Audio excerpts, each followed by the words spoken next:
my land, you This is not your land. It belongs to these families. land, you son of a bitch. I'm gonna kill you and the Palestinians. This is my land. God gave it to me. Nazi. I will kill for the idea to be a Jewish state in a Jewish land.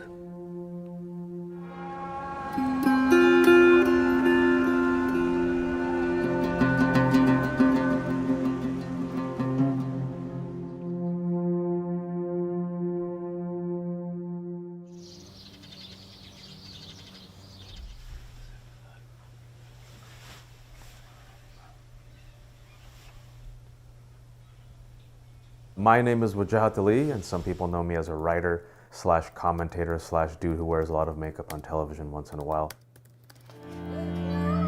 It always seems that like white writers get to talk about Muslim radicals and extremists, but like Muslims are never allowed to like go talk about like any other radicals because we're seen as too sensitive, too emotional. Be a good boy, Abu. You know, growing up, I can say as a son of Pakistani immigrants, Israel was a colonizing force, a force of oppression and injustice. I want to go talk to Jewish fundamentalists, these settlers in the West Bank. If we can get some people to think about Israel and Palestine through new lens, new perspectives, why not?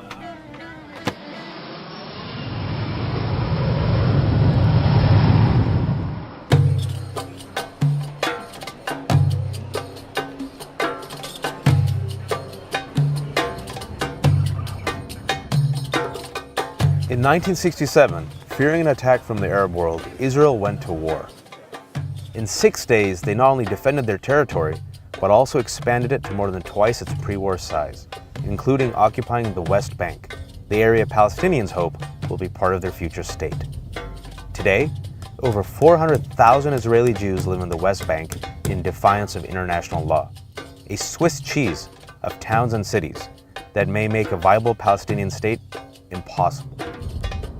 I want to find out, who are these settlers and why do they choose to live in the most contentious place on earth?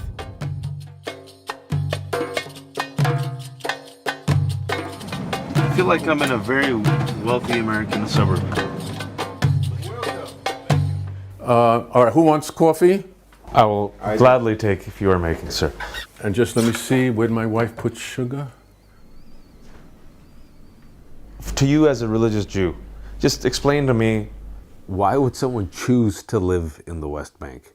This is the symbol of returned, restored Jewish sovereignty. The land and the dream of the land is what makes us able to exist.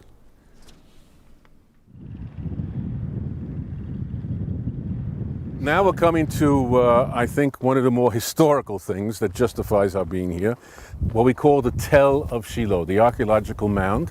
So we're digging out the past, and in digging out the past, we're finding bones, we're finding pottery, we're finding walls, and all building up a picture what was here at Tel Shiloh 3,500 years ago up until the present. So there's many Palestinians who say they have a greater right to this land than you, an American Jew, born, last time I checked, in Brooklyn? Bronx, sorry, I stereotyped you. So go ahead and keep digging 10,000 years. I'll show you the key to my great-grandfather who was here. I assume that he does have the key to an actual home that existed here from his grandfather. I don't dispute that. It's who was here consistently, century after century, millennia after millennia. And that belongs only to the Jews.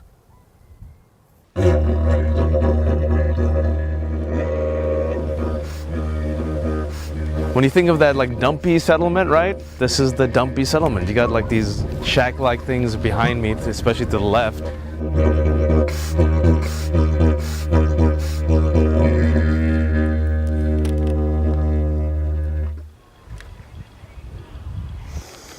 So you were the first house? The first anything. Well, weren't you afraid of, I mean, there's nothing here. There's no grocery store, no gas station, no hospital, no neighbors. Good. According to me, that's what I dream of. Everything is belong to us. By history, by archaeology, by theology. I spent my last 2,000 years as a foreigner, as someone that exiled from this country, in Iraq, in Poland, in Russia, in Germany, in no matter where. I won't be foreigner again.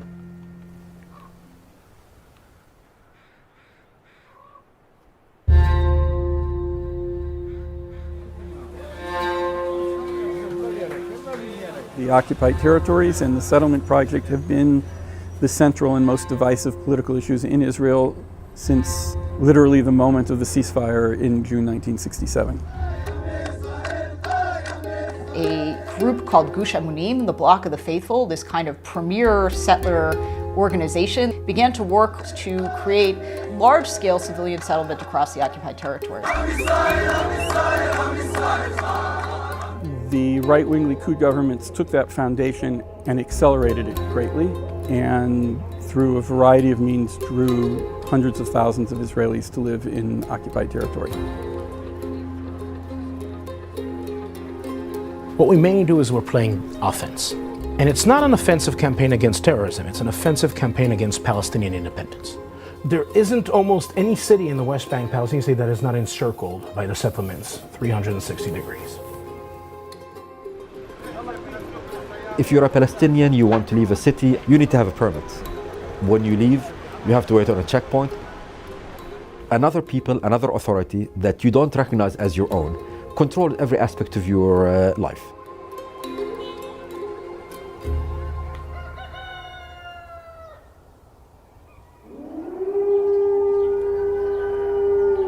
Three Israelis were killed by a Palestinian terrorist in the settlement of Halamish in the West Bank over the Jewish Sabbath.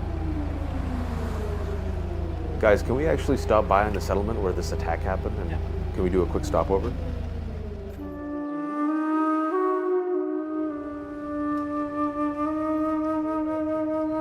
I'm going to meet the sister of the IDF soldier who shot Omar al-Abed, the 19-year-old Palestinian attacker, and she's going to take us literally to the place where he saw them.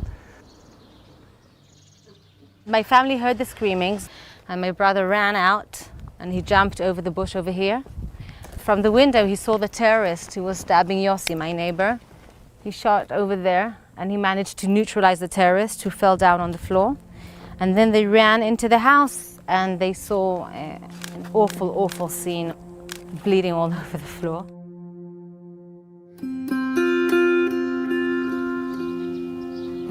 It's almost like the settlers are building homes on hot lava.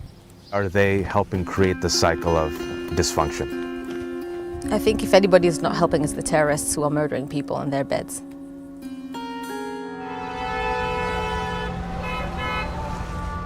I'm about to go talk to Omar's parents. Do you condemn what your son did or not? أنا بحملها للاحتلال لنتنياهو يعني مش صراصير نتكتل هم ما يتكتلوش سيدنا محمد صلى الله عليه وسلم العين بالعين والسن بالسن.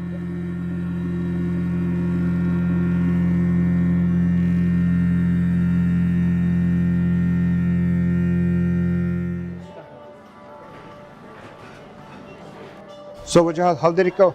I'm dying to hear. We visited the family of this guy, this 19-year-old Omar. So we meet the father today.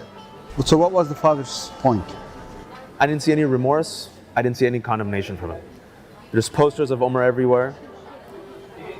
You know, I think he was very proud for what he did. But no kidding, Omar is a hero now. Isn't it interesting that in the holiest real estate on earth, where God thrives with all of his prophets, I have not thought about God in the past week. I haven't seen God anywhere.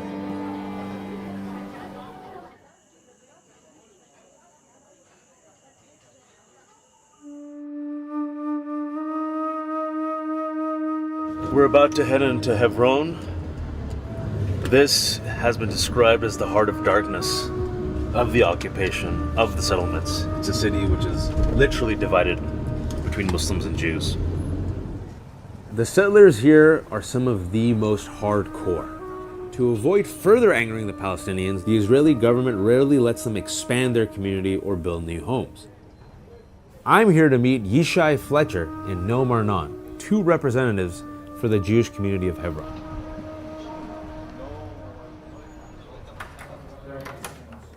The Jews in Hebron today are in a ghetto. Jews are forced to live in 3% of the town. What my Arab friends say to me is that most of the people, they don't want a Palestinian state or a Palestinian entity, and they want to be under Israeli sovereignty. תגיד לי, אולי אני אבוא אליך עם עיתונאי מאמריקה, אתה רוצה? גם היו אנשים אמרו אנחנו רוצים תחזור ישראל לשטחים. כן, כן. אף אחד ברחוב אמר לו לבחור, אמר לו לא רוצים. Many Palestinians would say, Noam and Yishai are simply using you for pro-Israel propaganda. How do you respond to that? הרבה אנשים היו אומרים, אני לא ראיתי בעיניים שלי יהודי שחט ערבי כמו הערבי יש בעיראק בסוריה.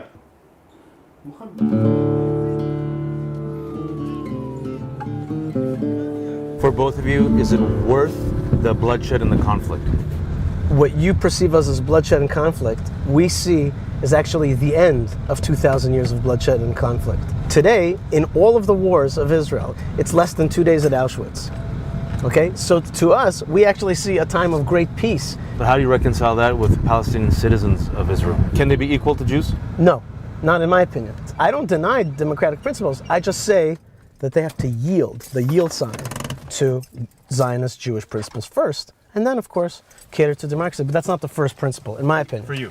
Yeah, my opinion. I'm always talking about your narrative. Right, exactly. We're on the Palestinian side of Hebron. Behind me, you can see the IDF. They're not supposed to be here, but they kind of do what they want. We're now going up to the roof, and we've been warned not to stay there too long or go to the left. هون المستوطنين واليهود هون. It's like 10 feet. بحكي له إنه إذا طلعت هون على السطوح مرات بلاحظ إنه بيبقى في مستوطنين فوق بيلطخوا علينا حجار، بيلطخوا علينا زبايل، مرات أناني خمرة، أشياء كثيرة. إذا طلعت من البيت على طول بيجوا بيقتحموا المستوطنين وبياخذوه. Do you think Jews have a right to live in this land? لا ما لهمش حق. Where will the Israelis go?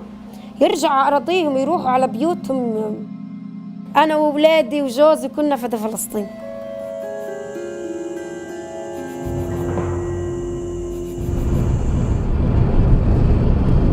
How are you feeling? I feel sad, man. I feel sad. Now I'm thinking about you asking me, I feel really sad. I feel sad. Hearing every single story, I felt sad. Even the story of the settlers, because I feel like they missed the mark, you know? They missed the story of Abraham. They missed the spiritual lessons of what it's about.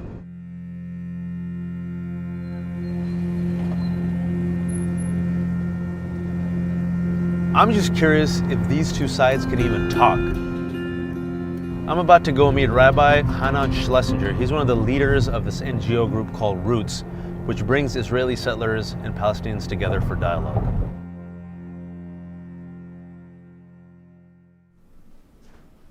So I came to this land from my story, and it took me 37 years to realize that there's another story. And now my mission in life is to help both peoples appreciate there's two stories here, and they're real and they're human and they're legitimate. I got an invitation to come to this place to meet Palestinians. I was apprehensive, perhaps even frightened, didn't know what would happen to me. I walked in and one of the Palestinians got up, and then he said a lot of things about the rigors of living under Israeli occupation. That was the first time in my life I heard someone use that word, occupation. It was so different from everything I know, anything I could imagine. So I was confused and I was upset and I was challenged, and I began a process that made me into what I'm becoming today. Suppose a Palestinian was here. They'd say, how can you not have seen me? I was there all along. You're giving yourself a pass. The closer you are, the less you see. The attitude of colonial America to the Indians. There's the attitude of America to the blacks. We've done things, we, I mean human beings. 20 years later, how could you have done that? Didn't you see? Didn't you see? The way that my people are settling Judah and Samaria is unfortunately coming at the expense of the Palestinian people. I think that's a fact.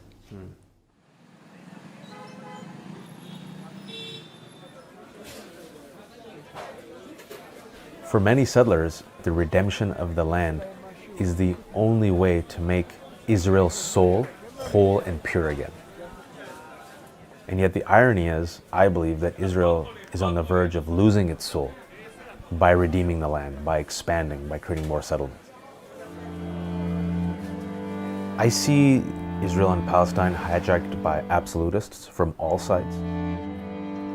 As the world's burning, those two will be dancing together.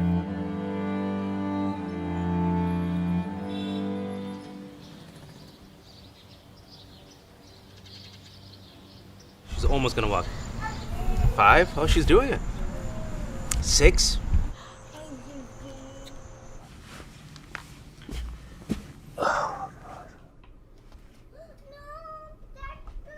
I'm gonna raise them Muslim. It's up to them whether or not they want to be Muslim.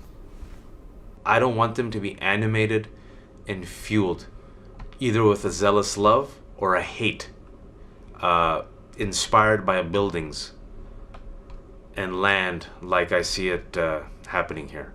You know, I hope they see beyond that. This is my land, you This is not your land. It belongs to these families. land, you son of a bitch. I'm gonna kill you and the Palestinians. This is my land. God gave it to me. Nazi.